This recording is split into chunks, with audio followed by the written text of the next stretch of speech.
میں تو ہر وقت ناکام رہتا ہوں، شیطان گناہ کرواتا رہتا ہے۔ تو اس کے بارے میں شاعر نے کہا، جو ناکام ہوتا رہے عمر بھر بھی، جو ناکام ہوتا رہے عمر بھر بھی، بہر طور کوشش تو عاشق نہ چھوڑے۔ جو ناکام ہوتا رہے عمر بھر بھی، بہر طور کوشش تو عاشق نہ چھوڑے۔ یہ رشتہ محبت کا قائم ہی رکھے، یہ رشتہ محبت کا قائم ہی رکھے، جو 100 بار ٹوٹے تو 100 بار جوڑے۔ اپنے اللہ کے ساتھ محبت کا رشتہ قائم رکھنا چاہیے۔ گناہ کی وجہ سے یہ رشتہ ٹوٹ جاتا ہے، توبہ کے ذریعے سے بار بار جڑ جاتا ہے، پھر بندہ گناہ کرتا ہے، رشتہ ٹوٹ جاتا ہے، بندہ توبہ کر لی اس کو چھوڑ دیتا ہے۔ کوئی بات نہیں، یہ گناہ ہو جاتے ہیں، لیکن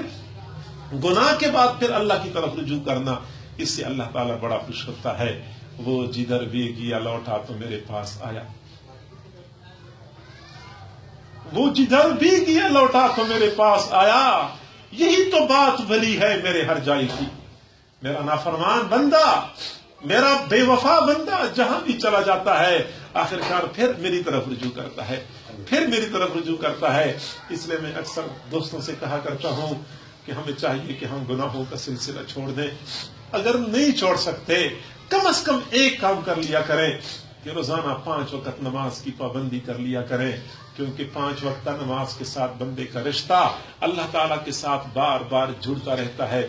ہم دیکھتے ہیں کہ بندہ فجر کی نماز سے فارغ ہوتا ہے، پھر باہر جاتا ہے کام کاج کے لیے، یا خواتین گھروں میں بیٹھ جاتی ہیں، آپس میں بات چیت کرتے رہتی ہیں، یا گھر سے باہر نکلتی ہیں،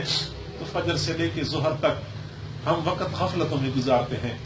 اللہ تعالیٰ کی نافرمانی میں گزارتے ہیں۔ لیکن جو ہی ظہر کی اذان کی آواز آتی ہے، پھر یہ گناہ گار بندہ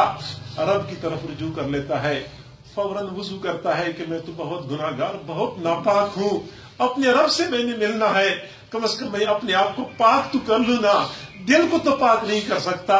ظاہری اعضاء کو تو میں پاک کر لوں۔ پھر وہ وضو کر لیتا ہے، پھر وہ اپنے اللہ کے سامنے کھڑا ہو جاتا ہے، کبھی قیام کی حالت میں رب یاد کر رہا ہوتا ہے، کبھی سر جھکاتا ہے رب کے سامنے، کبھی زمین پہ پیشانی ٹھیکتا ہے رب کے سامنے۔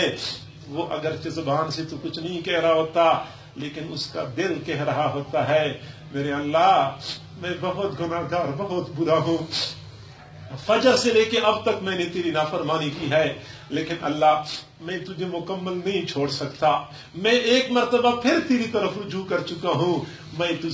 تجھے مناتا ہوں، میں تجھے راضی کرتا ہوں۔ حدیث شریف میں آتا ہے اس نماز کی وجہ سے فجر سے لے کے ظہر تک کے تمام گناہ معاف ہو جاتے ہیں۔ اس بندے کا ایک مرتبہ پھر رابطہ اپنے اللہ کے ساتھ جڑ جاتا ہے، ظہر کی نماز سے فارغ ہوتا ہے، عصر تک پھر اللہ تعالیٰ کی نافرمانی کرتا ہے، جو ہی عصر کی اذان ہوتی ہے یہ پھر اللہ کی طرف رجوع کرتا ہے، اللہ میں گناہ گار بندہ ہوں، میں گناہوں کا سلسلہ بھی نہیں چھوڑ سکتا، لیکن اللہ میں تجھے بھی نہیں چھوڑ سکتا، میں تجھے منانے کے لیے ایک مرتبہ پھر آیا ہوں، تیرے سامنے عاجزی کرتا ہوں۔ جب یہ عصر کی نماز پڑھتا ہے اللہ تعالیٰ پھر اس کو معاف کر دیتا ہے۔ اس بندے نے پھر میرے ساتھ سلوک کر لی، عصر سے لے کے مغرب تک یہ بندہ پھر گناہ کرتا ہے، جو ہی مغرب کی اذان ہوتی ہے یہ اللہ کی طرف رجوع کرتا ہے، اللہ میں گناہوں کا سلسلہ نہیں چھوڑ سکتا، لیکن اللہ میں تجھے بھی نہیں چھوڑ سکتا، میں تجھ سے مکمل دور نہیں ہونا چاہتا، ایک مرتبہ پھر میں تجھے راضی کرنے کے لیے تیرے سامنے جھک رہا ہوں۔ اس انداز سے جب بندہ ہر نماز میں اپنے رب کو راضی کرنے کی کوشش کرتا ہے، اللہ تعالیٰ بھی دیکھتا ہے کہ میرا بندہ بھی عجیب ہے، نہ گناہوں کا سلسلہ چھوڑ سکتا ہے، نہ مجھے چھوڑ سکتا ہے۔ حدیث شریف میں آتے اللہ تعالیٰ فرماتے ہیں میرا بندہ بھی عجیب ہے، نہ وہ سلسلہ چھوڑ سکتا ہے، نہ مجھے چھوڑ سکتا ہے، فرشتوں تم گواہ رہو میں نے اس بندے کو معاف کر دیا۔ نہ صرف یہ کہ اللہ تعالیٰ بندے کو معاف کرتا ہے، بلکہ اللہ تعالیٰ اس بندے کو